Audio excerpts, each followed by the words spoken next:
What if I told you that the famous episode from the Vishnu Purāṇa of Lord Narasimha, the man-lion avatara of Lord Vishnu, slaying the Asura Hiraṇyakaśipu, echoes an older Vedic story that involves Lord Indra and one of his classic adversaries, Namuci?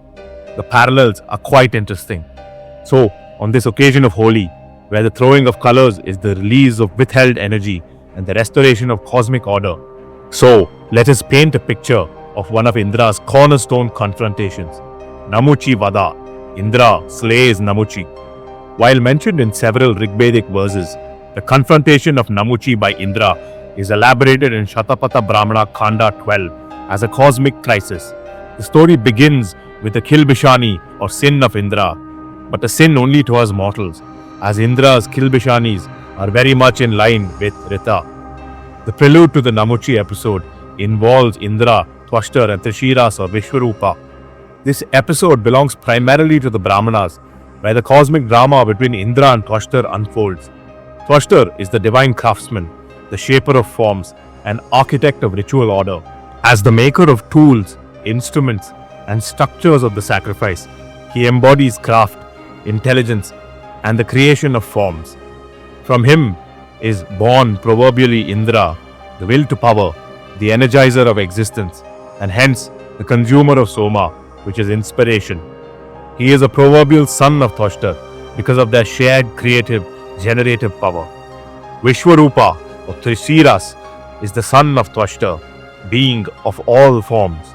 This consumer of all forms is an embodiment of greed who seeks to consume everything. In a sense, we can also see him as a blocker of enlightenment, as he seeks to put in himself all things at once, with no sense of discretion. You may remember from my Vritrahana narration, the triumph of Indra over Vritra, that the cosmogenic act of slaying Vritra leads to differentiation in reality. With that concept in mind, the cosmically gluttonous Vishwarupa is in direct opposition to it, as he consumes distinctions or differentiations of the universe. Triśiras possessed 3 heads. One drank Soma, the other drank Sura or profane liquor, and one consumed food. He sought to experience everything at once, accumulating all powers, all knowledge, and all pleasures. But this total grasping becomes imbalance. His endless appetite paralyzes action itself. He embodies excess and cosmic entitlement or greed. To preserve cosmic motion, Indra slew Triśiras. In a fury of grief, Twashtar brews a special Soma. He poisons it with Sura, the fermented dregs of the earth, and bars Indra from the Soma riot. But Indra, the breaker of obstruction, the enlivener of existence, he who energizes things, impetuous as a bull, cannot be contained. He forces his way in and drinks the defiled nectar. He desecrates the yajna or fire sacrifice. Indeed, we have elaborated on the theological trope of Indra and Rudra being usurpers or violators of the yajna and their shared nature as audacious divinities earlier on this channel. Go check out that Rudra-Indra analysis. The result of this desecration and forced Soma ingestion is catastrophic. The poison seeps through his divine frame. His strength, his Indriya, begins to leak from his pores. Indra goes wild. Indra fell asunder, a sort of disintegration, Vyasram Sata, of his energy. From this leaking of power, various animals and plants are created. Let us quote a few examples. From his nostrils, his vital prana or life force, power flowed and became that animal, the ram goat, and moisture there was that became the badara fruit. From his mouth, his strength flowed, that strength manifested as the bull, and that foam that was there became barley. From Indra's chest, his bright vital sap flowed and became milk, the light of cattle. Chest, his courage flowed and became the talon-slaying eagle, the king of birds. From his skin, his honor flowed and became the holy Ashwatha tree or people tree, Ficus religiosa, a cornerstone icon of Hinduism and Indic and Vedic civilization.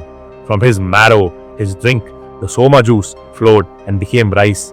In this way, his energies or vital powers went from him and became flora and fauna of the world. There is much more that is manifest from him. But let us introduce the antagonist, the enemy of this story. Hidden in the shadow of this divine decay is the Asura Namuci. He declared, Indra has been undone once for all. I will seize upon his energy, his vital power, his soma drink, his food. By taking that Sura liquor of his, he seized upon his energy, or vital power. He lay there dissolved. The gods gathered around him and said, "Verily, he is the best of us. Evil has befallen him. Let us heal him."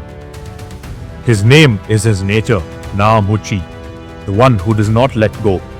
Namuci's name indeed directly alludes to his capture of the Soma, and by extension the life-giving waters. Namuci is of course an adversary, sometimes called a dasa or an asura. Namuci is said to be wicked, Papmavai Namucihi. But the Vedas are also full of astronomical and natural phenomena symbolism. So Namuci may have been a god of the dark clouds before the rain. In the Vedic landscape, he is a parallel concept to Vritra, the enveloper, the Ahin, the obstruction, one who withholds something essential to the natural flow of Rita or cosmic order. Namuci is a principle of arrested flow, a drought demon, the stagnant cloud that grips the waters and refuses to let the monsoon break.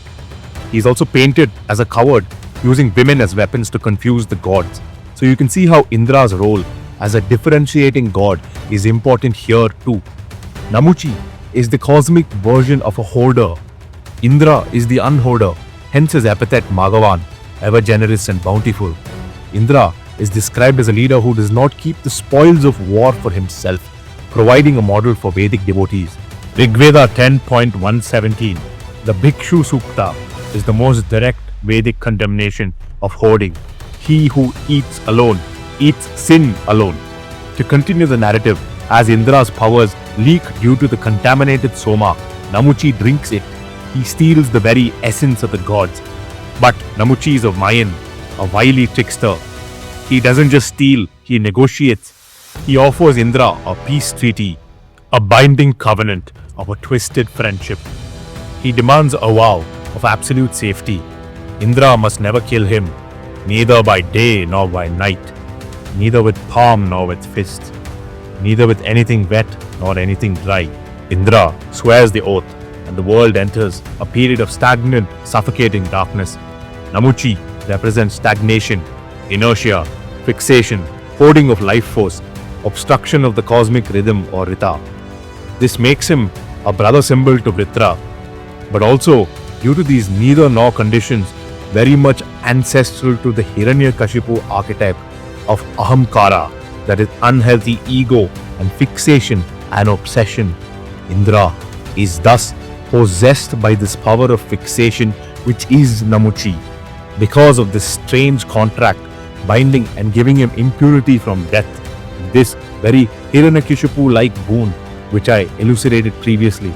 Indra's possession by obsession results in him being slowly drained of his power. The gods despaired, but in the Vedas, wisdom is found in the form of the physician of the gods, the Devonapata, or sons of heaven, even sometimes the sons of Rudra, the Nasatyas or Asvins. They, alongside the venerable goddess of sacred speech, Vak-Sarasvati, they see the neither law conditions as a doorway or loophole to restoring Rita. They forge and lead in a sprinkle weapon that defies material logic, echoing how Vak-Sarasvati is called Vritragni and ritually empowers the Vajra, the sun-like thunderbolt of Indra. Elsewhere in the Vedas, goddess Vak and the Asvins together take ocean foam, Fena. Foam is gas trapped in liquid. It is neither wet nor dry. So they forge it into a concealed abrasive weapon. They wait for the Sandhya, the twilight transition. In that eerie liminal space where the sun has set but the stars are not out, it is neither day nor night. Indra approaches his so-called friend of the pack, Namuci. He does not use his palm, nor does he use his fist. He unleashes the foam-forged Vajra. The strike is a grinding blow, described in Rigveda 5.30 like a sounding, rolling cloud. Namuci's head is severed. Indra has won, but he is polluted. Addled and Sura from Namuci's neck pours a horrific mixture. Soma mingled with red blood and toxic Sura, purity and poison, immortality and death, all swirled into a chaotic soup. The gods were loathsome of this mixture because Namuci had introduced death, Mrityu, represented by blood, into the deathless Amrita, the essence of the Soma. Maitrayani Samhita also emphasizes the subsequent necessity for the gods to separate the two liquids. The narration proclaims, Namuci is evil, having thus indeed slain that evil, his hateful enemy. Indra wrested from him his vital power. This is where the Śatapatha ritual begins. This is also mentioned in Rigveda 10.131 in the Sutraman Suktam. Saraswati and the Asvins perform the first divine detox. Indeed, the Śatapatha Brahmana declares, let he who has an enemy perform the Śatapatha. They use the sacred sounds and a triple sieve of grass to filter the mixture. They separate the soma from the blood. King Soma, the drink of immortality, is pressed, and having thereby made that soma palatable, they took it in as food. The Asvins are described as drinking a Vedic version of beer or sura here in Rigveda 10.131. It is interesting how the sura, otherwise deemed as profane liquor, is made holy by the Asvins partaking in it. O Asvins, luminous lords of light, drank swigs of good beer and aided Indra in his work against the Asuric Namuci.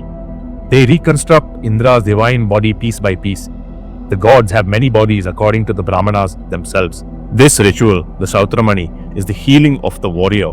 It recognizes that to protect the world, the leader must sometimes do the unthinkable and then be ritually cleansed of the trauma and the guilt.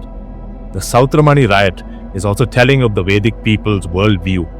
It uses two altars to unify the divine and ancestral realms, while the juxtaposition of milk, symbolizing royalty and soma, and the sura liquor, symbolizing the mundane and the peasantry, reconstructs the social and cosmic order to heal Indra.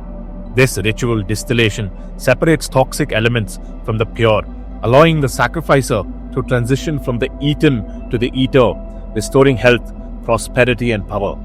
This confrontation of Namuci is a vivid, cornerstone example of the renewal of order through paradox, separating the truth within the veil in a suboptimal, morally ambiguous situation.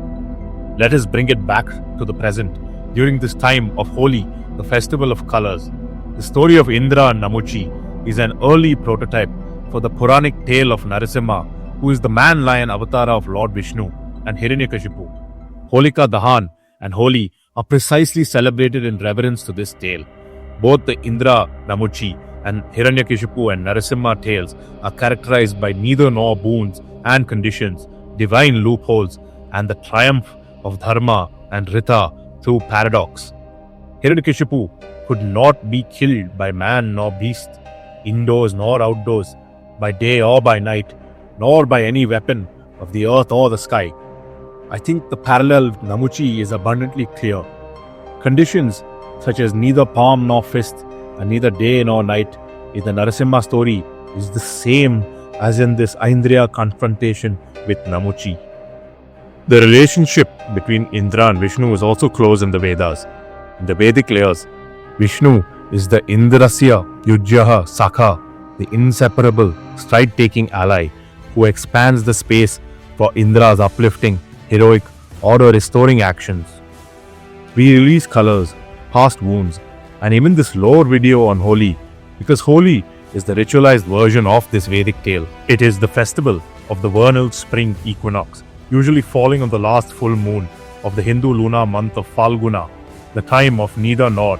It is no wonder that warmer weather coincides with it. When we throw the red powder, we are seeing the blood of Namuci. When we spray the water and foam, we are wielding the weapon of Indra. It is the evil of Hiranyakashipu expunged by Narasimha. Like Indra, we wash away the stagnation of the winter, the one who won't let go, to let the spring waters flow. We celebrate the triumph of Rita, or cosmic order, even when that triumph is sometimes messy, bitter, seemingly sinful, and morally complex. This is, perhaps, the hidden Vedic heritage of Holi, the restoration of the god of gods, and the return of Swarpati, the lord of light, the god of cosmic order, and Skamba, the fulcrum of existence. Hail Indra, hail Narasimha.